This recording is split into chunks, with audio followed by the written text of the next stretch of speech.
নমস্কাৰ। এই মুহূৰ্তত অসমৰ প্ৰত্যেকগৰাকী জনতালৈ দিবলৈ ওলাইছোঁ ডাঙৰ খবৰ। আজি হৈছে 30 অক্টোবৰ। আজি অসমৰ লাখ লাখ দুখীয়াসকললৈ কেইখনমান চৰকাৰী আঁচনিলৈ দিবলৈ ওলাইছোঁ ডাঙৰ খবৰ। তো যিসকল মানুহে ভিডিঅ'টোত ক্লিক কৰিছে, অনুগ্ৰহ কৰি ভিডিঅ'টো স্কিপ নকৰি প্ৰথমৰ পৰা শেষলৈ চাই থাকিব, কিয়নো এইটো ভিডিঅ'ৰ মাজত কৃষকসকলৰ পৰা আৰম্ভ কৰি চৰকাৰী ঘৰলৈ কেইখনমান গুৰুত্বপূৰ্ণ খবৰ আপোনালোকক প্ৰদান কৰিম।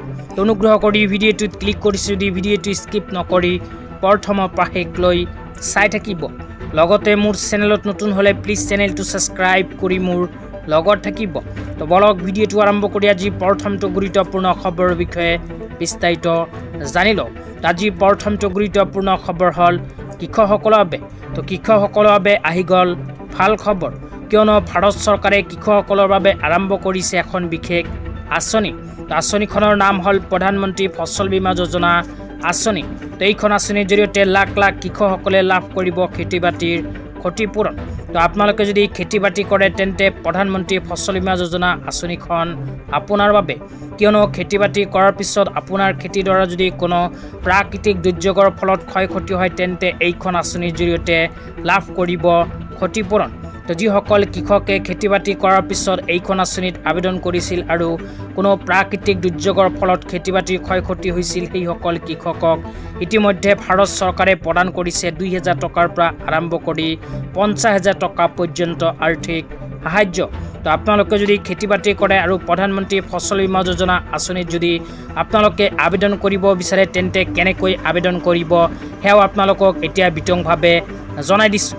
অনুগ্ৰহ কৰি ভিডিঅ'টো স্কিপ নকৰি চাই থাকিব। তো আবেদন সম্পৰ্কে ইয়াতে কি লিখা আছে পঢ়ি আপোনালোকক শুনাই দিছোঁ। অনুগ্ৰহ কৰি ভিডিঅ'টো শ্বেয়াৰ কৰি দিব। তো ইয়াতে লিখা আছে ওচৰৰ যিকোনো বেংক ব্ৰাঞ্চত গৈ আপোনালোকে যোগাযোগ কৰিব পাৰিব। 2 নম্বৰত কৈছে প্ৰাথমিক কৃষি ঋণদান সমিতিৰ লগতো যোগাযোগ কৰিব পাৰে।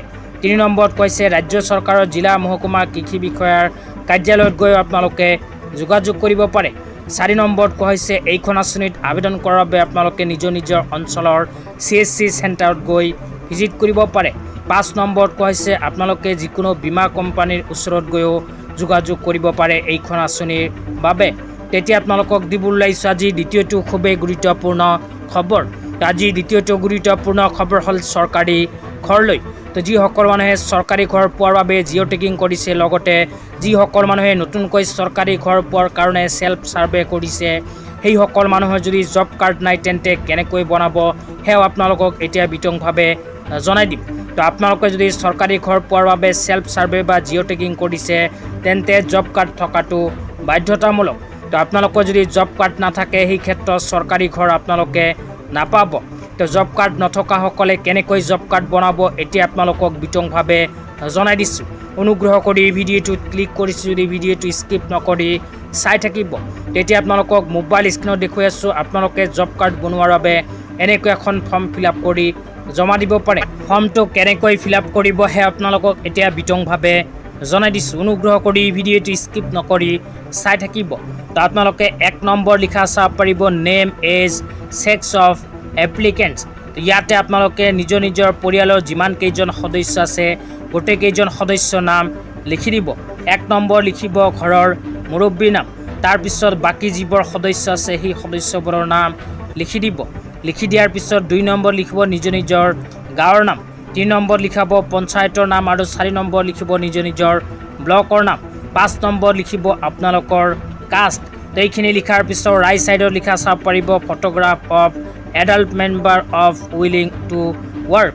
তো ইয়াতে আপোনালোকে আপোনাৰ পৰিয়ালৰ মুৰব্বীজনৰ এখন ফটো দিব লাগিব। এইখিনি কৰাৰ লগে লগে ফাইনেলি ফৰ্মখন ফিল আপ কৰা হৈ যাব।